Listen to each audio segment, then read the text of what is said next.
Okay, fellow committee members, if you would take your chairs, please. We're going to get going in about 1 minute.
Well, good morning, everyone. If I can have your attention, please.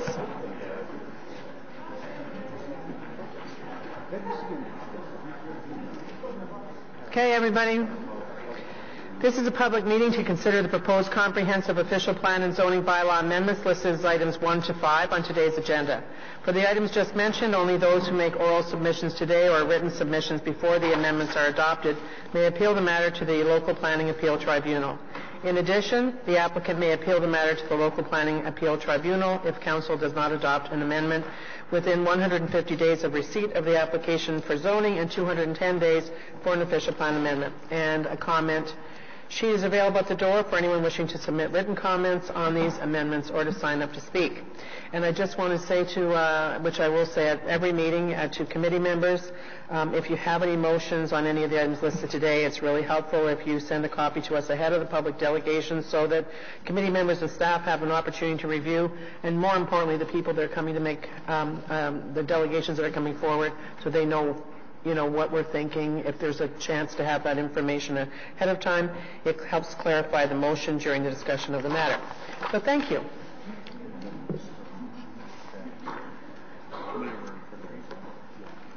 I do. Thank you all for being here today for the first planning committee of the new term of council. We don't have an especially full agenda today, which of course is never the norm, but I thought it was a good opportunity to talk a little bit about where we're going in this term. The Planning Committee is the busiest of all the standing committees of council, and it's rare we get such a light agenda. We often refer to it as the big committee that just keeps on giving. There's no shortage of interesting planning matters to consider in this city, usually with healthy and vigorous debate. And given the planning department's ambitious work plan for the year ahead, it's fair to say we're not likely to see a dip in our workload. This is probably a good time for me to welcome our newest committee members, Councillors Dudas, Gower, and Moffat, although certainly Councillor Moffat is new to this committee, but he's not new around City Hall. Over the last term of council, every member of this committee proved time and again how invested they were in trying to guide the best version of Ottawa possible. I'm sure our newest members will all bring that same level of interest in planning matters and engagement around each file that comes before us. There's a great deal of planning experience around this table already, but I'm sure the fresh insights our new colleagues bring with them will only make our decisions more valuable. As always, as we move through each agenda, we continue to have the expertise of an incredible team of city planners at our disposal to help guide deliberations, not to mention a knowledgeable legal staff. Planning regulations can sometimes be arcane and complex, but I'd like to thank staff for their continued good work and the guidance they provide to members of the committee. You are always prepared to answer our questions and make sure we understand exactly what's before us. And sometimes that's not easy. It can be very confusing. You're going to be an important resource for us over the course of this term of council in particular. We have some major pieces of work coming up over the next year. One of the biggest undertakings over the next 4 years will be the development of a new official plan. That work will officially get underway at our next meeting on February 14th, in fact. We will discuss a report called Ottawa Next, beyond 2036. And Mr. Willis will be making a presentation at that meeting. So heads up to the few media that are here. You definitely will want to mark that on your calendar. Ottawa Next is not a specific vision for the future of Ottawa, but it does explore a variety of scenarios that look well beyond the next 20 years to identify some of the challenges we'll need to consider as we prepare a new official plan. Developing a new official plan is a complex process, one that will include substantial public consultation and that will also require occasional guidance from our committee. I look forward to discussing the work plan for the new official plan in more depth next month. Another major item on the agenda this year will be the update of the Development Charges bylaw before the end of May, as required by the Development Charges Act. The updated bylaw will make sure Ottawa continues to collect enough in levies on new properties to help pay for all new infrastructure needed to support a growing city. And speaking of paying for the city, we will of course spend considerable time in February discussing portions of the annual budget that are relevant to planning. We can expect to see a report this year on a recent staff review of the site plan control application process as well, along with recommendations to help make the process more efficient and more cost-effective. Of course, all of this is on top of our regular slate of site-specific land use planning matters to consider, including a great many official plan and zoning bylaw amendments for everything from small projects to large-scale developments and entire subdivisions.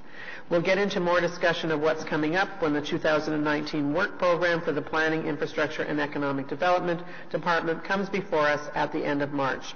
But clearly, we have a busy year ahead of us. So let's get on with it. Okay, any declarations of interest? None? Confirmation of minutes of the November 20th, 2018 meeting. Should be somebody who was on the committee. Carried. Thank you. Item number 1 is the zoning bylaw amendment for 180 Island Park Drive, and we'll be holding that as... Did you say hold? But there's a whole bunch of people in the audience that already made that decision. So we're holding that item. Item number 2 is the zoning bylaw amendment for 2983 and 3053 Navan Road, and we have one person who has signed up this morning who, so we'll be holding that item as well. Did somebody call me? Yeah, but it's not you. No, it's not you. I have somebody in opposition. Paul signed up as well. Okay. See, I didn't even know about you. But hang on, everybody. I've got to write down a late signer. Item number 3 is zoning bylaw amendment, 5035, 5045, and 5055 Innovation Drive. Murray Chown's here to represent. Does anyone have any questions? Murray, are you happy to not speak if we're prepared to carry it? More than happy not to speak this morning, Madam Chair. Perfect. You spoke enough last night. So is this item carried? Thank you. Zoning bylaw amendment, 575 Dealership Drive in my ward. Dan Paquette's here. Hi, Dan. Does anyone have any questions on this application on McKenna land? Dan, do you need to speak if we're prepared to carry it? Thank you very much. Is it carried? Great, it's carried. Next item is the O-Train Network Development Zone of Influence. I have no speakers registered. Is it carried? Yeah. And item number 6, we have a deferral motion from Vice Chair Tierney on the Planning Committee Terms of Reference. Great. Thanks, Madam Chair. I'll dispense with the novel that I could read out of whereases. The nuts and bolts is this is just to set the timing better with Built Heritage Subcommittee reports. So therefore, it be resolved that the Planning Committee defer consideration of the draft revised terms of reference until a draft revised Built Heritage Subcommittee's terms of reference have been submitted to the Planning Committee for considerations currently expected for February 14th Planning Committee meeting. So that the two of them come to council at the same council meeting. Okay? Is that carried? So deferral's carried. Okay. And then we have an IPD and information previously distributed on inclusionary zoning. Okay. And we also, we have a motion to be added today. This one's going to take 2/3 of the voting, of us voting to put it onto the agenda for discussion today. And did you want to introduce the motion? It's... Great, sure. I'll read it out, Madam Chair. That the Planning Committee approve the addition of the following item to the agenda for consideration by the committee at this meeting pursuant to Section 89.3 of the procedural bylaw in order to give timely consideration to the matter. As there's not been a committee meeting since November, and the applicant would like to apply to the Committee of Adjustment as soon as possible. So whereas the report for 168 Daly Avenue was approved at the Council January 31st, 2018. Is that 2018? Mm-hmm. Yeah, okay, 2018, to permit the office limited by the Embassy, whereas the owner would like to undertake renovations, including but not limited to the porch construction, that it would necessitate a need for minor variances to the zoning bylaw 2008-250, and whereas the proposed porch construction is consistent with the applicable guidelines with the Heritage Conservation District and represents a good heritage conservation practices, whereas Section 45(1.3) of the Planning Act does not permit an application for a minor variance before a second anniversary of the initial zoning amendment, January 31st, 2020, whereas Section 45(1.3) of the Planning Act permits Council to declare the resolution that such an application would be permitted. I'm getting to it now.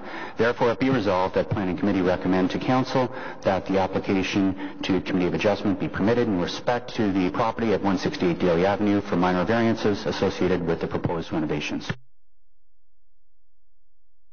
Respect to lifting delegation? Question? Sure.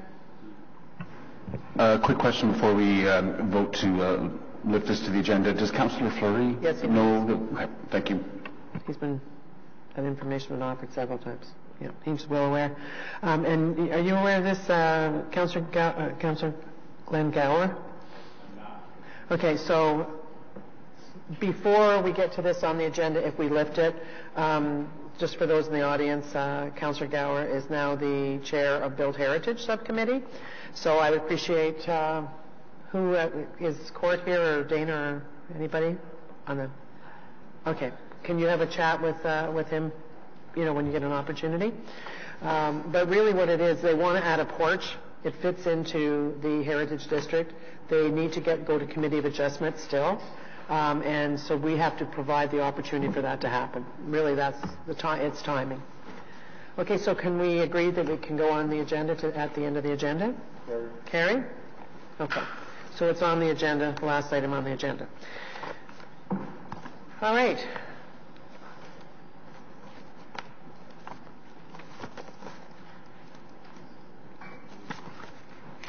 Okay, so we'll go back to the beginning, back to item number 1. Item number 1, J.C. Renault is the planner. We do have some speakers, as I said. This is 180 Island Park Drive, a zoning bylaw amendment. Mr. James is here. Okay, we're not having a presentation, so I think I'll go right to the delegations. Mr. Paul Forster. Paul, welcome. Come on down. You're the Vice President of the Island Park Community Association. And thank you for your presentation in advance. And sit at that first seat.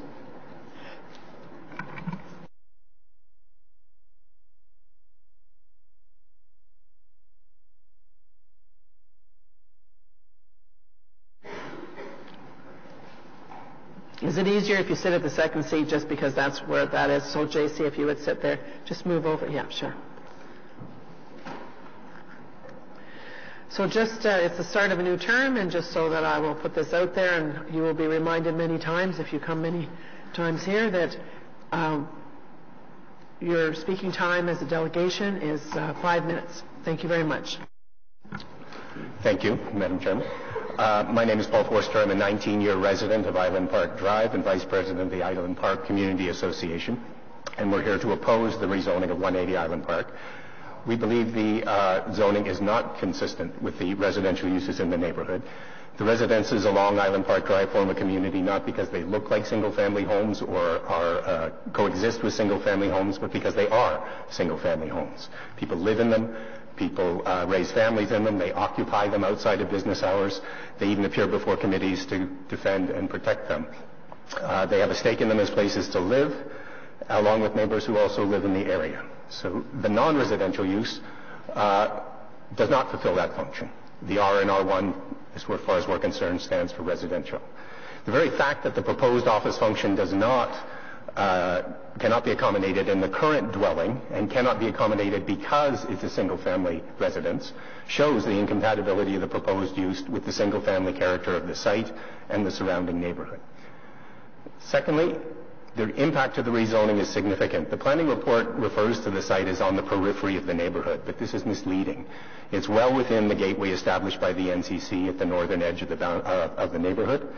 It is surrounded by single-family homes on 3 sides. Even the rezoning application itself stresses the prominence of the site as the first property on the west side that you meet when you come from the parkway into the neighborhood. Given its prominence, it's anything but peripheral to the identity of the street and the identity of the local area. And it's no less deserving of protection under current R1 zoning than any other address on the street. Thirdly, the rezoning for office use reverses almost 100 years of policy. It's against the NCC covenants that established the neighborhood in the 20s. It's not permitted under the long-standing R1 zoning in the area. It was deliberately excluded under zoning changes in the late 80s. It was deemed non-conforming in 2010, which means it should revert to a proper R1 use should the property be destroyed or change hands. And it's deemed incompatible in 2014 when a previous application of this nature was turned back by this committee and by council. And it's at odds with the policy of preserving the residential character of the street through area-specific zoning passed in 2018. We're also concerned that the zoning will set a dangerous precedent.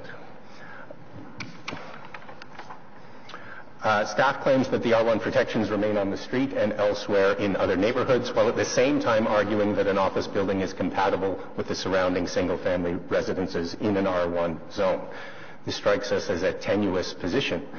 If an embassy is okay at this address on Island Park, why not at other addresses? And if an embassy office is okay in an R1 zone, why not other office uses as well? Granted, this is not what staff intends, but the construction of an office building was never intended for Island Park either when we allowed diplomatic missions and welcomed them onto the street, and when previous rezoning application was rejected. Yet here we are facing a staff recommendation that all previous intentions be contravened. Staff assurances notwithstanding, the logic of their argument that a non-residential office building belongs in this area is ripe for exploitation at other addresses on the street and in other R1 zones. Meanwhile, any other argument they could give for blocking office uses elsewhere seem to me to apply to this site just as well. Finally, reasonable alternatives exist, so the rezoning is unnecessary. There has been no justification in the staff report or anywhere else for giving the Thai Embassy's desire to build an office building on this site priority over the wishes of residents and long-standing policy. They remain free to refurbish or rebuild the residence. They can build an office elsewhere in the city on an appropriately zoned site. These are the same options open to every other embassy on the street, and every other embassy has accepted them. The community has been given no justification for granting the Thai Embassy an exceptional privilege in this regard. So as stewards of the heritage of the city and its long-standing neighborhoods, we really implore you to reject this rezoning of 180 Island Park Drive. Thank you very much. So I just have a question for you. Certainly. So it gives you no level of confidence, because we have been I've been talking with other members of committee. I was talking with Vice Chair Tierney this morning. I've spoken with our legal staff. It gives you no level of comfort that the use is tied specifically to the embassy itself and is not sustained whether it's sold or whatever. That gives you that it's an embassy use only. That gives you no level of comfort. It does give me no level of comfort. It's not a residence, and it is a thin end of the wedge as far as I can see. The justification here can be extended elsewhere. So really, that this is before us because they want to formalize what they've been doing since 1987 or something, having their office within the embassy where the ambassador lived. Yes. Correct? But the understanding of the presence of diplomatic missions on the street was that they were residences first and foremost, and that change is big for us as a neighborhood. Okay, thank you. Anybody else have any questions? Hang on. Councillor Leeper. Thanks, Paul. Excellent presentation, and I agree, obviously, with everything that you said. One of the issues that is coming up, I think, is the difference that somehow an embassy is different from an office building.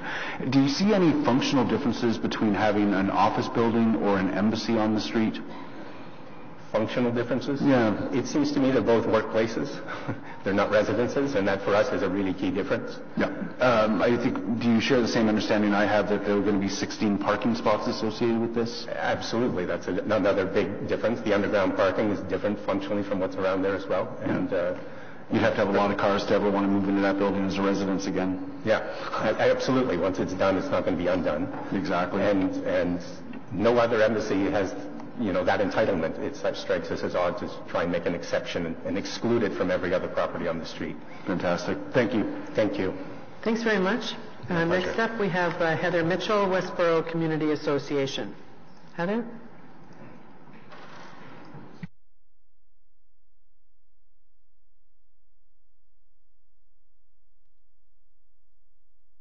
Sit in the first seat, please. I just had him sitting there because he had a presentation. Thank you. Welcome. You have 5 minutes whenever you're ready. Yes? Oh, everyone can hear me. Good. So I am Tell Not Show. So, good morning, councillors. My name is Heather Mitchell. Our family lived on Island Park Drive for 20 years, and my husband and I were active on the board of the Island Park Community Association for 3 years. And I'm also here as a representative of the Westboro Community Association. Like my colleague before me and colleagues that are going to speak to you after, I believe there's a few more speakers, we're against this application because it requests a spot zoning change for a single property on a street to allow an office building. And this does set a precedence for the street, the neighborhood, and the city overall. Why on earth would the planners allow this? It's a 100-year-old planned residential street on an MCC parkway system that has 6 embassy residences on it, a church, 2 monuments, a boulevard, and one of the finest collection of mid-20th century homes assembled on a single street in the city. There are others, but it is one of only a few. For many years now, and against the wishes of the community in the city, the Thai embassy has been flouting the zoning rules. It has been used as an office with no residential function. Now they want to formalize the situation, and they need to change the zoning to do it. But I ask you, if they want an office, why on earth wouldn't they move their operations elsewhere in the city that supports the appropriate zoning, rather than disrupt the community in which they reside? Why are they putting us all through this? Why are you here? Why am I here? Why not just go to a place that's zoned for an appropriate office building, as many, many other embassies in the city have done?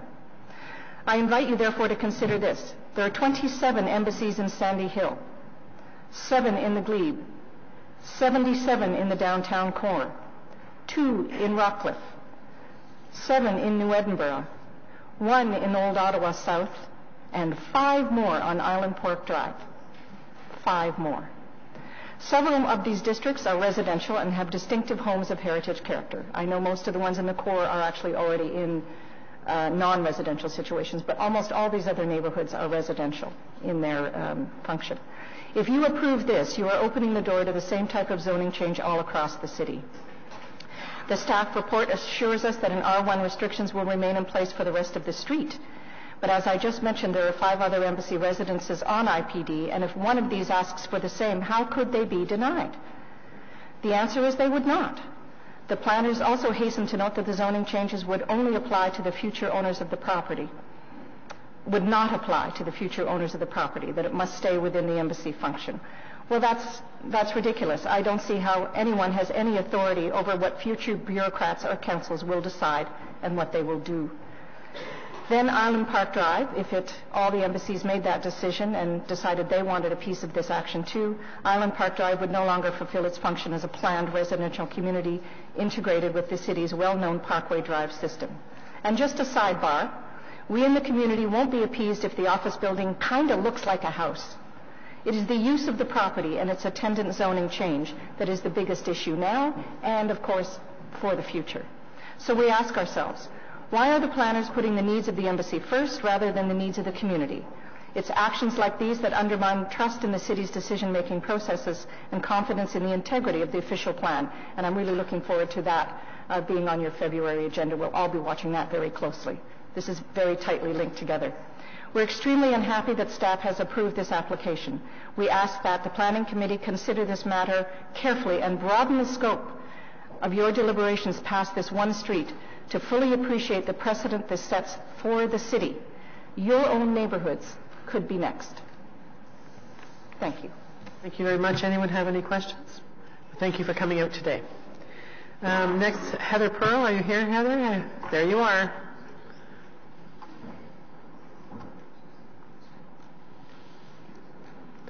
You're here often enough, you almost need a special place to either park a car in rotten weather or put your bike in good weather.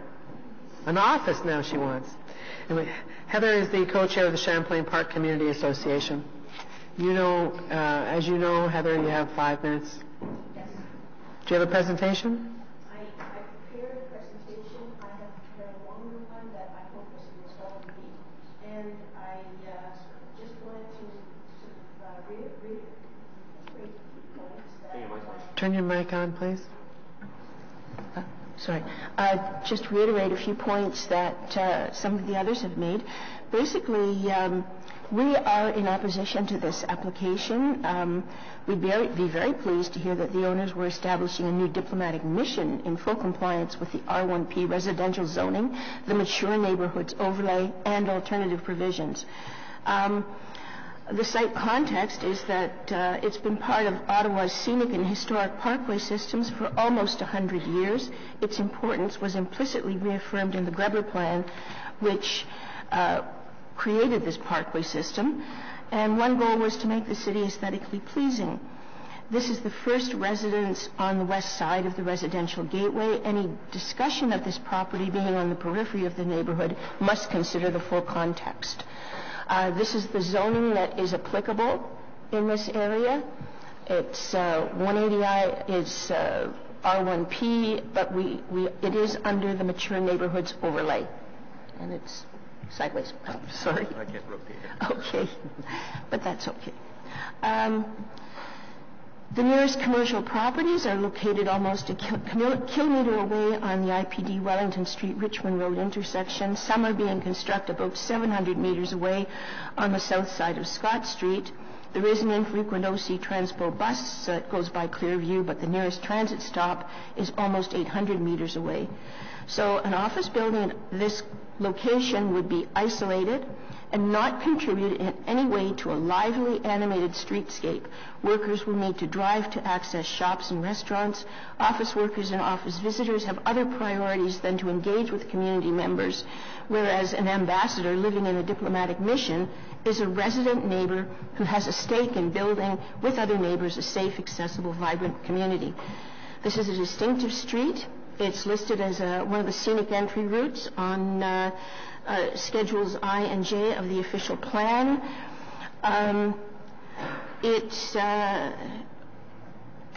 We note that non-conforming rights always cease when there's a change in the to the building, when a new construction. This has been a long-standing protection for people who had rights pre-zoning change, and then they knew that at some point they would have to give those rights up. And whatever the exterior design of any new building in IPD, its reversion to use as a residence is key. If rezoned and rebuilt as an office, the interior would not be suitable for residential occupancy in the future. When the property is sold, the following issues will arise. The city has no power to restrict the sale to other embassies. and these are the only buyers who could legally use it as an office. The owners may be able to claim that the exception is too restrictive because it limits their ability to realize the full value of sale of a commercial building. They or the next owner will apply to rezone the property. Given the sparse justification presented for allowing this exception in the first place, how will future full rezoning not be approved? The proposed language in the exemption provision and the language in the staff report highlight the probability that once the zoning is changed, there will be a sale and that further rezoning will be forthcoming. They say, should a general office wish to locate on the property in the future, the proposal's appropriateness would need to be evaluated through rezoning at that time. I contend that the proposal to put an office building here to begin with is not appropriate. I've noted that while the city is supportive of the establishment of a broad mix of uses in Ottawa's neighborhoods, this is not meant to imply that all uses will be permitted everywhere within areas that are designated general urban area. The zoning bylaw will continue to regulate the location, scale, and type of land use in accordance with the provisions of this plan. I looked at the Planning Act and looked at the matters of provincial interest. And of note are D, P, R, and Q. The conservation of features of significant architectural, cultural, historical, archaeological, or scientific interest, while IPD is a scenic entry route and part of Ottawa's scenic and historic parkway systems, as reaffirmed in the Greber Plan. The intent of the R1 Exception 2499 zoning in effect is to conserve the community's cultural and historical character. Allowing an office building to locate here is inconsistent with conservation of this character. P, the appropriate location of growth and development. This scenic entry point was never designed for or intended to allow office building. This continues to be an inappropriate location to build one. R, the promotion of built Heather, your time's up. Okay. But we do have the longer version, and Councillor Leeper has a question for you. Okay. Thanks, Chair. I just want to make sure, Heather, that we understand the argument you're making with respect to what might happen here. If we were to approve the rezoning that's being sought, that would clear the way for the Royal Thai government to build an office building at this location. It would be subject to the restriction that it would be embassy use only under this rezoning, but once it's an office building, no one's going to purchase it as a house again. That's right. So your concern is that a future council might be willing to entertain an application from a future owner to remove that restriction on embassy use and simply allow it to be used as an office building. That is correct, and I don't see how, even from the embassy's point of view, should they want to sell their property and no other embassy wishes to buy it, they really could claim that we are restraining their ability to recoup the investment in their property. And that argument might well be entertained. They might actually get that and set aside the zoning. I mean, even legally, they might be able to successfully argue that. So I think the issue is that we're putting an office building in an area, and in spite of the good intentions of staff to try to prevent it being used or becoming a full-scale office building open to anybody, I think that that's in our future. So it's not... An embassy use has a certain cachet. Yes. In our nation's capital. But I'll ask the same thing I asked to Mr. Forster. Is there any difference between an embassy and an office building from a functional perspective? No. Well, you know, if it was an embassy residence with the secondary office, you know, he has some office use, it would be very different from a full embassy office building, which is just like any other office building, regardless of what it looks like on the outside. Right. Okay. Thank you. Thank you, Heather. Next up is Bruce Enstone, followed by Peter Boos. Pardon me, sorry? Thank you, Heather. Oh, all right. Bruce Enstone's coming up. Bruce here?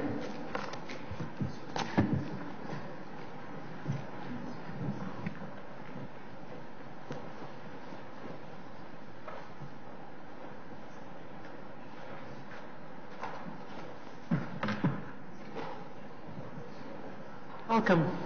Good morning. Thank you for hearing me. It's my understanding that the government of Thailand would have committed to a residence as part of the purchase process, which is reported to be 1987, and they would have agreed with the covenants for the particular covenant that applies to 180 Island Park Drive when they purchased. It would have been should have been or would have been a condition of their purchase, and the zoning shouldn't be changed in order to corrupt the agreement that the Thai government would have already made, which is to build only a residence on that property. And there were other commitments that they would have made at the time they purchased it, as any purchaser of property on Island Park Drive is required to commit to. That's my arguments, which I've presented to you in more detail in a letter, of which you have a copy. Yes, we do. Thank you, sir. Anyone have any questions? Thanks for coming out today and for your written comments as well. Pierre Bruce?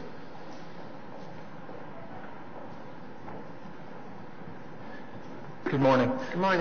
My name's Peter Bowes. And, Bowes, sorry. And I didn't know which one not to the go first with. time it's been mispronounced.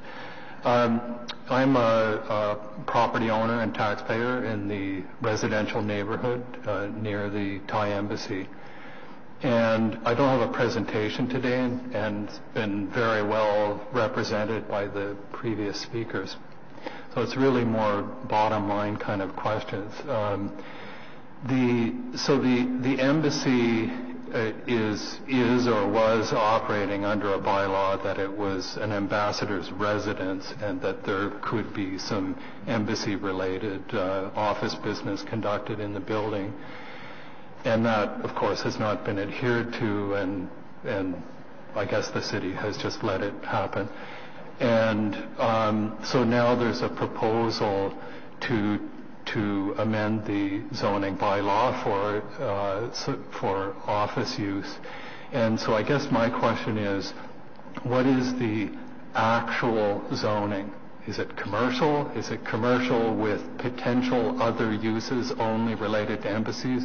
Does such a thing actually exist? And therefore, what would prevent that building from being used for other purposes than related to the embassy, even while the Thai embassy owns the property, let alone if they decide to sell and other businesses decide to move in and use it for other commercial purposes. So I would just be very concerned about the precedent that's being set and what the real legal implications are of the zoning bylaw amendment. Thank you. I would just like you raise some questions on what the zoning really does mean right now. Yeah. So JC, can you respond to that? Certainly, Madam Chair. The proposed zoning will remain an R1 zoning, so a residential zoning. The proposed zoning is R1P with a special exception and a holding symbol. The special exception would introduce a new use, office use, but limited to an embassy building, as previously mentioned. Would also transfer over some setback requirements from the current zoning, the 7.6 meter front yard setback. And then the holding symbol would preclude them to have an approved site plan agreement before they remove the H. Okay. Thank you, sir. So that's all written down. It's all part of the zoning designation. So, thank you, sir. Yeah. Okay. Thank you very much. We have questions of Councillor Chiarelli for staff. Yes. Thank you, Madam Chair. So my question is for City Solicitor. If you could just outline what restrictions we have in front of us based on the fact that this is an embassy property. Madam Chair, colloquially, sometimes embassy property or diplomatic premises are referred to as foreign soil. That is not, in fact, the case. They continue to be under the jurisdiction of the laws of Canada, such as zoning bylaws. There are limitations, of course, on what enforcement measures can be taken. Staff would not be permitted to go in and inspect an office that was a diplomatic premises the way they would be able to do so in the case of other offices that didn't have that special status. So in summary, there are restrictions on enforcement, but other than that, the laws of Canada apply to embassies in the same way that they apply to other premises. Councillor Leeper, questions? Yep. Thanks, Chair. A couple of quick questions. Well, one might not be so quick. First off, do we have any indication from the applicant as to whether or not they intend to seek variances on the performance standards of the building? Madam Chair, no, we don't. Okay. So we don't have a blueprint for what the building is going to look like. They've given us some concepts. They've told us at this stage that they're going to build to within what the residential zoning would allow, but there's nothing to stop them from determining that they need a different configuration and going to the Committee of Adjustment to seek variances on those. Madam Chair, just like anyone else, they'd have the opportunity, of course, you and me and everyone here, to go to the Committee of Adjustment as a right under the Planning Act.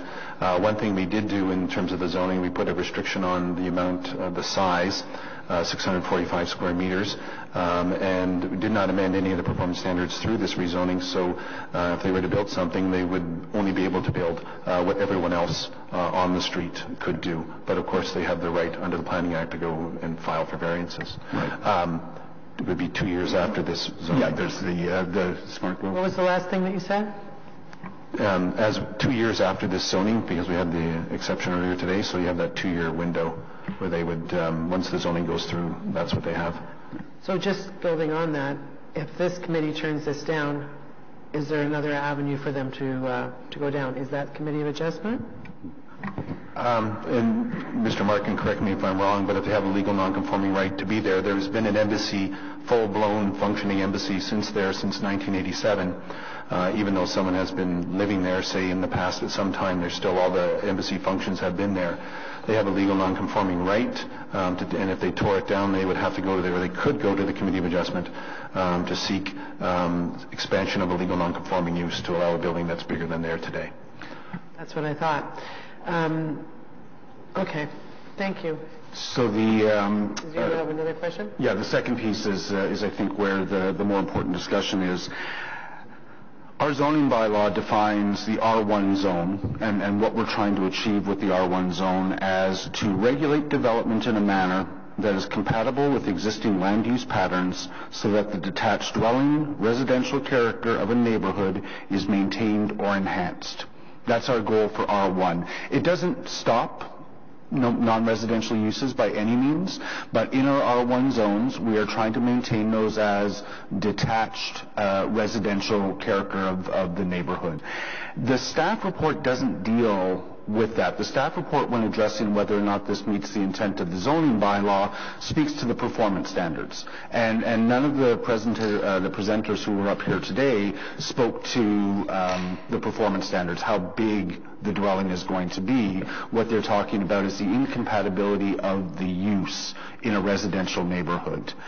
I'm trying to understand why the staff report doesn't get into the overall intent of our R1 zone and to give us some comfort that this proposed rezoning to put an office building in the R1 zone meets with our stated intent under the zoning bylaw. Thank you, Madam Chair. When we look at the application for proposed rezoning, we have to look at the policies of the official plan, and with an understanding of what R1, R2, or R3, or any residential zone is and what the intent of those are.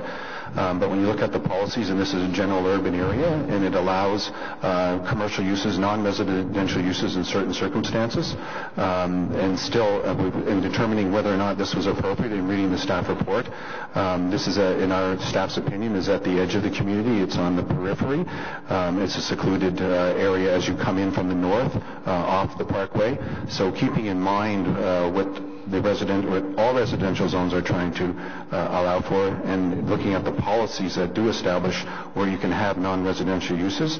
It was staff's determination that it was appropriate, given its location and also given the history of it being here as a good neighbor for over 30 years. So we take a look at the policies and also keeping in mind what the residential zones are trying to do. And I just want to say, when people talk about precedent and precedent setting, although everyone has the right to come to, under the Planning Act, to come here and ask for permission to rezone a property, because we allowed it here, there is no such thing as precedent. There's no guarantee that it would be allowed in any other place. We look at this application on its own merit for this location, and we determined, keeping in mind, as I say, what residential zones are supposed to be and what the official plan says you can do to allow non-residential uses in residential areas, we felt it was appropriate for committee and eventually council to approve this. And obviously I disagree that, putting an office building, we speak a lot in the report to the periphery, but there is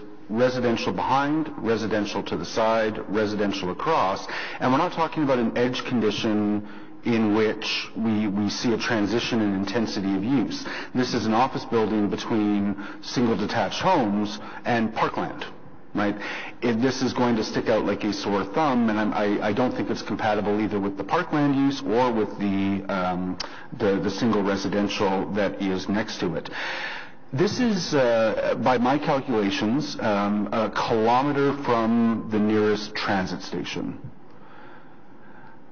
Our official plan, so as far as I can tell, it's a good kilometer walk from either Westboro or from Chinese Pasture. Our official plan has policies around where we're trying to locate employment nodes, employers.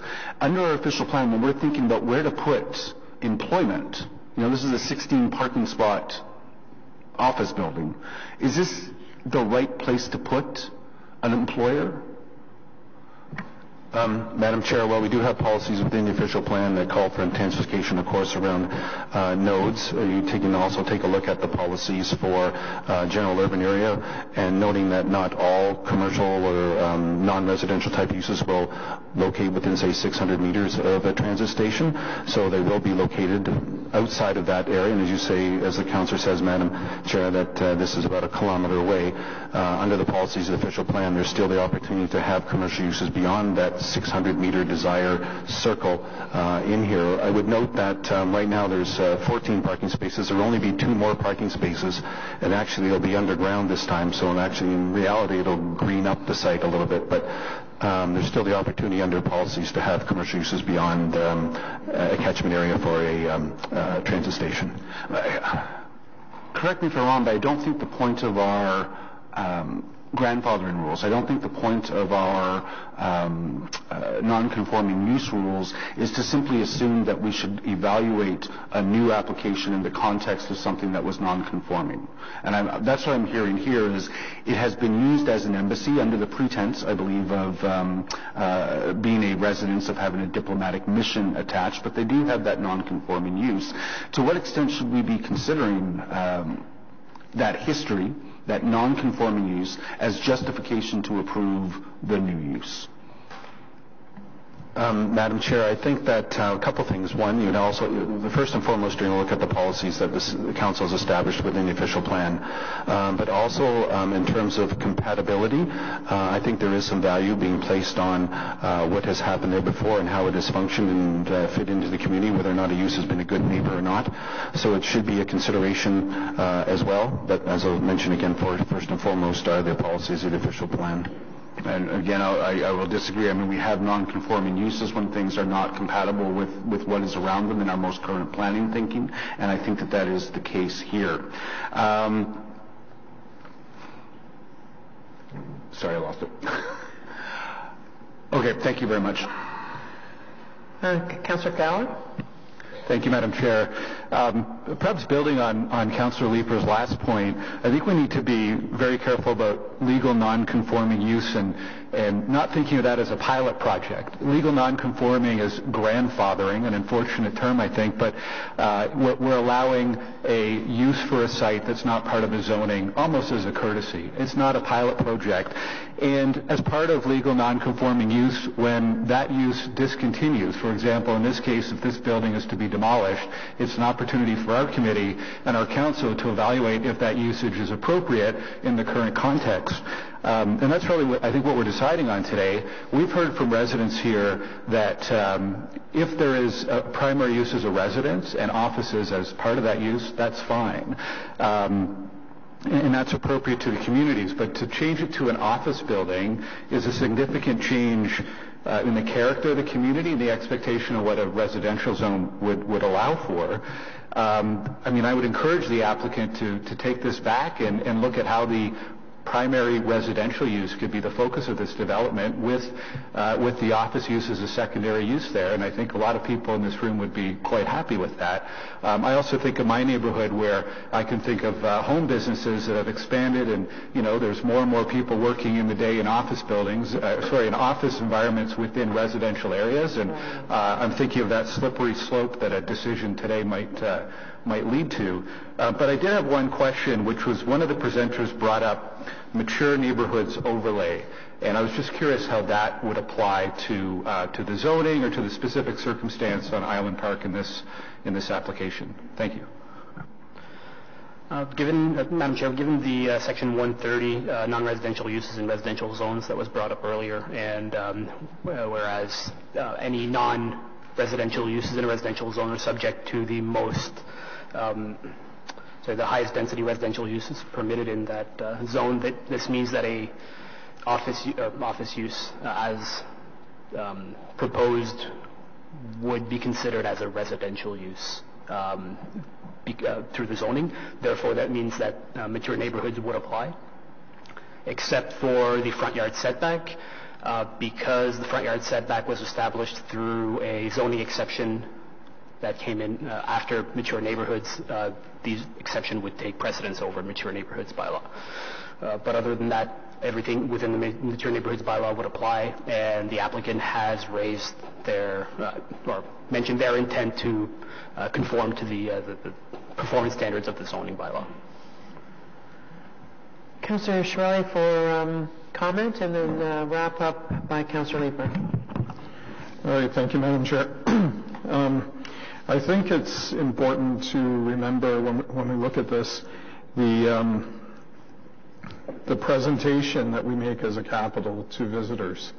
And Island Park Drive is a place people go to as tourists. It's a place they go down and they see very well presented residential area leading to Quebec. And it's a significant impression that makes on visitors to the area, and it's largely because we've defended the zoning and what we allow there. Now, I wasn't elected yet in the 1920s, but when the zoning came in, shortly after. But that was clearly a goal, and it's clearly a goal that's been achieved. It's been achieved with the help of the residents on the street. And when you look at putting in a different use, and you're relying, in order to agree with that use, you're relying on the goodwill of the existing owners. And that is not something that translates if they ever sell. And somebody coming in may decide to take full advantage of whatever new zoning we place on the property or inclusion that we put on the zoning.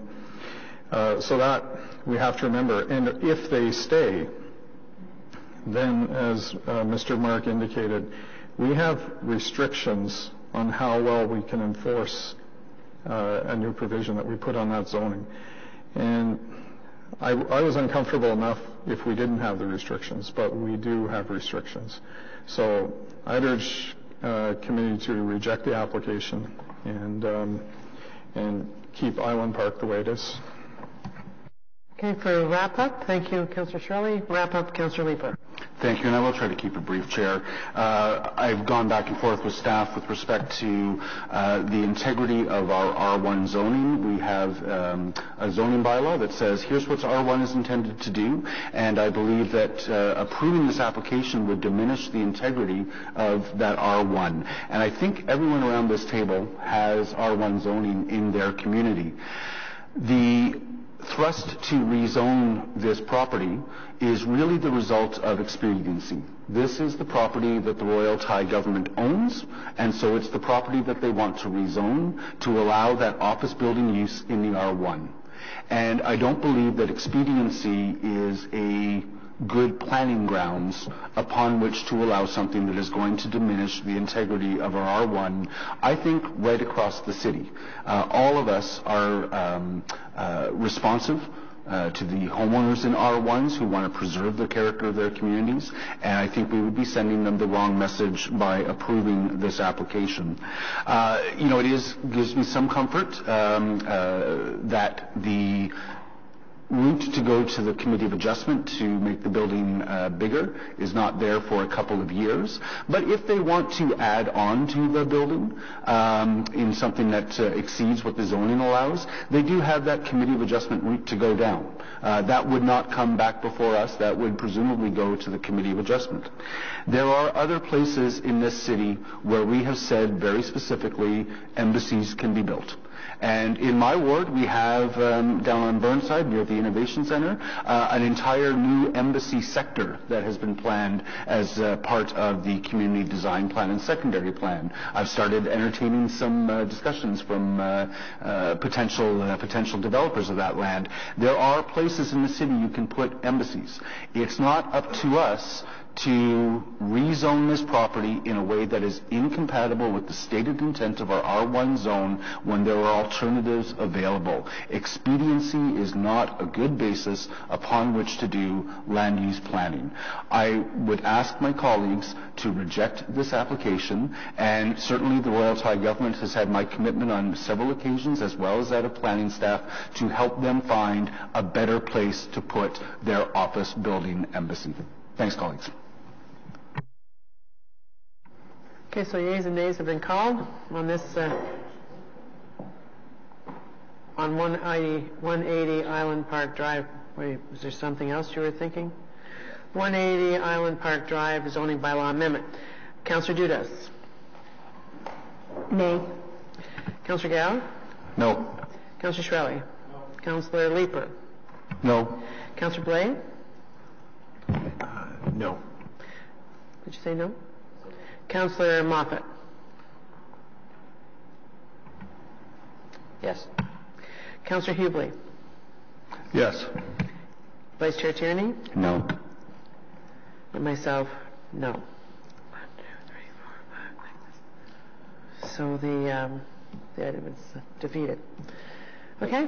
Thank you, everybody. Thank you, folks, for coming out today. Mr. Mark? Hang on, everybody. Madam Our Chair. legal expert has a comment. What did we do wrong? You did nothing wrong, Madam Chair. I have been considering advice that I have given in the past as a way to make things more practical. The Chair will be aware, and former members of the committee will be aware, that with planning applications, where a vote like this has occurred, you actually need to carry a vote refusing the item. And I'm looking at the committee coordinator for her concurrence, but as long as this item rises to council, even with no recommendation, staff would work with the award councillor to draft the appropriate motion at council, so you do not immediately have to re-vote on this item at committee, if that is satisfactory to the chair. It sounds great. Everybody pleased with that? Okay. Thanks very much. Thank you. Thank you, Mr. Mark. Thank you, everyone, for coming out today. Just, though, for the record, if they choose to do nothing, not to tear down, not to rebuild, and still continue as they are, their legal non-conforming continues, right? Mr. Mark? Even if they tear it down, the legal non-conforming rights continue. They are entitled to tear it down and to apply for a right to expand, or they're entitled to apply for a right to expand with the building in place to the Committee of Adjustment, Madam Chair. Okay. I think that was part of the quandary as well, just why would they bothering?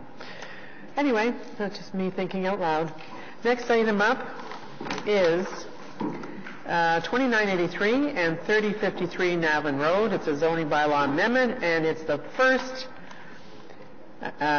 application for our new councillor, Councillor Laura Dudas, and she's on the planning committee. So here you go. So we have Mr. Boughton here representing staff. We have Kim Moscow, who's with the Catholic Women's League. Would you like to come forward and thank you. Thanks for coming out today. Can we get the presentation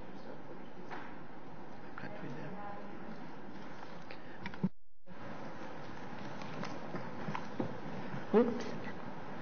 Hi, my name is Kim Moscow, and I belong to the Convent Glen Riding Association in Orleans. So I do a lot of shopping along Innes Road area where Mr. Blair governs, and close to Madame Dudas.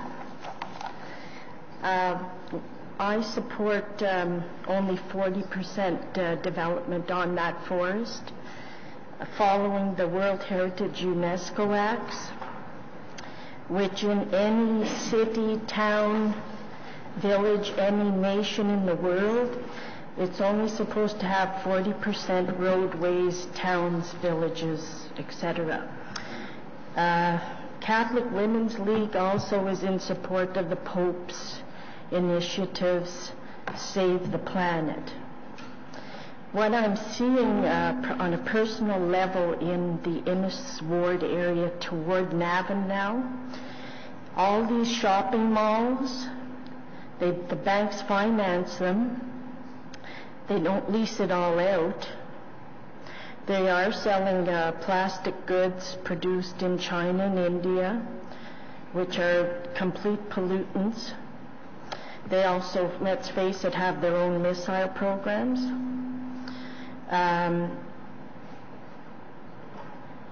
There's a glut of housing in those areas, not just this province of Ontario, many others where the bankers who are often internationally funded, these billionaires don't even live in Canada. Many are from China and India. And they build the stuff, can't even sell those properties, can't lease those malls. So the new style is you build on existing structures, or you sell the existing units. The other thing is with this oil and gas investment there for a bar to sell the gas. Let's face it, big oil has often been confronted. A lot of it is their European countries like Shell and things. And there's rumors too that Canada is selling Arabic oil. So when they build this new bar, where is this gas and oil coming from? Recently in Toronto, there was a terrible mall attack. She's frankly before the courts for having attacked persons in a Canadian Tire in Toronto. Why would I be supporting oil and gas people that belong to ISIS attacks here in Canada and abroad in the world? So I really think that for that area, they should follow World Heritage UNESCO Act, which is 40% development. I don't see too where Geological Survey was consulted for when you're removing forested areas. It's supposed to be tested for the minerals. And I don't see anywhere in the report where they've been contacted. There's a federal level and there's a provincial level.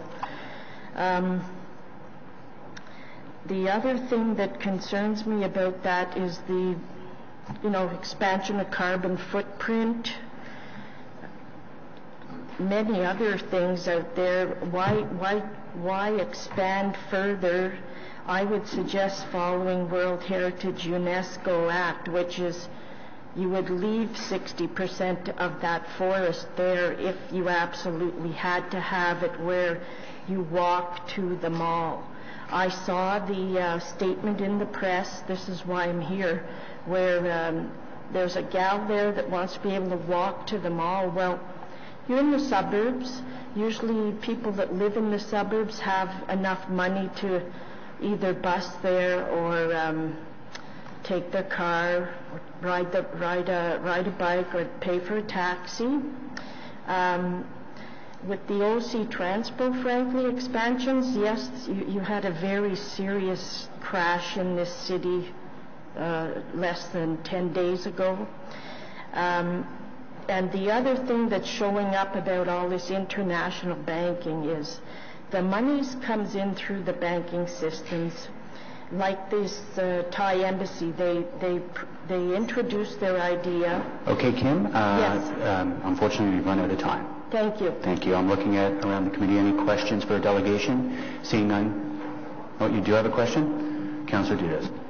Thank you, Kim, for coming. I just wanted to note that the site, it's very wooded. You're completely correct in that. However, it is right across the street from the Mayor Blue Bog and a vast, immensely vast portion of green space. Yeah. So while I don't disagree that preserving our green space is absolutely essential, that particular site is adjacent to a large expanse of that. So, and I'm with the Pope. I am with the Catholic Swimming League. It's the new style in the world. It's still going on, Save the Planet. I do believe in the Ontario Conservation Acts. There might be water tributaries in Mayor Blue. And I'm sure staff are looking into all that, so thank you so much for being here. You're welcome.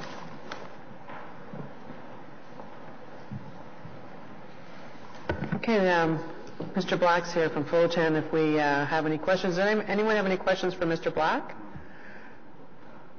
No? Unless you want to say something for the record. Anyone have any questions for staff? I know this has been worked on for quite a while. No? So is the item carried? Carried. Thank you very much.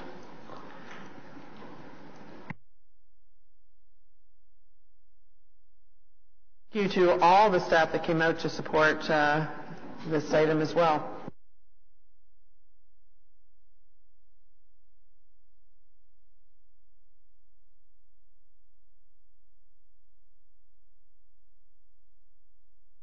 Okay, so now we're going to go to the item that we approved adding, which I just have.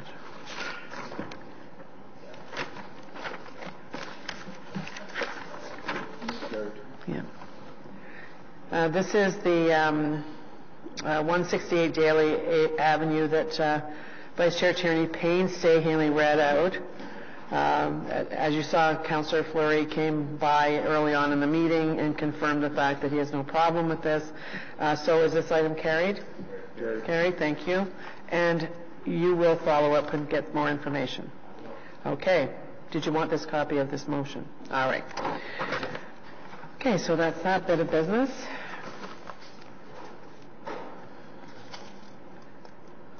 So we do have a notice of motion. Jeff, you're moving it? Thanks. On behalf of Councillor Kavanagh? Yeah, this is on behalf of Councillor Kavanagh. It's a direction to planning staff to initiate a rezoning of 975 Woodruff Avenue, whereas the site plan application at 975 Woodruff Avenue was approved for 8 townhouse units, and whereas the number of bedrooms has increased beyond what anyone in the community could have anticipated during the approval phase, and whereas this intensity creates community concerns related to parking, garbage, traffic, and noise, and whereas there are concerns that this intensity will further increase if this development operates as a rooming house. Therefore, be it resolved that staff initiate a rezoning for 975 Woodruff Avenue to remove rooming house as a permitted use on this site. That's a notice of motion, so that'll be discussed at our next meeting, I assume. Right, on February the 14th, and there will be, it's a notice of motion, so we don't need to discuss it, everybody. but this item will be going to that committee, and I'm sure that when you find out which unit it is, what the address, what is at the address, that you'll understand why this is being initiated. So that will come with the councillor's report. Okay? Councillor Kavanagh, okay? Thank you. All right. So, any inquiries? No? In other business, we do have some other business. As you know, Jeff, this will be interesting to you, I think. I think you're going to be interested. As you know, the province has an ongoing consultation on increasing housing supply in Ontario. Staff from several departments have prepared a draft 5-page technical staff response letter to the province responding to their 5 questions. Mr. Willis is going to email that out to the planning committee members before the end of the week. If you have comments, you can send those back to him by early next week, since we would like to finalize this letter so that council can endorse it being sent. Although the deadline for comments is this week, Mr. Willis has already notified the province that we will be commenting and that our comments will be late due to our committee and council schedule following the election. If members have any questions, you can speak with Mr. Willis directly. Okay, so that's the other business, and we're adjourned, and the next meeting is going to start off with Beyond 2036. It's really the kickoff of our new official plan, and I hope you'll all come out and be ready to kickstart that. It's going to be very, very exciting. It's very exciting to be part of it. It's a Valentine's Day meeting? It's a Valentine's Day meeting. I will bring chocolate for you. Is that what you like? I'm thinking it's very apropos. Yeah. I love it. Yeah. Okay. Thank you, everyone. We're adjourned till the 14th of February. All right. What now?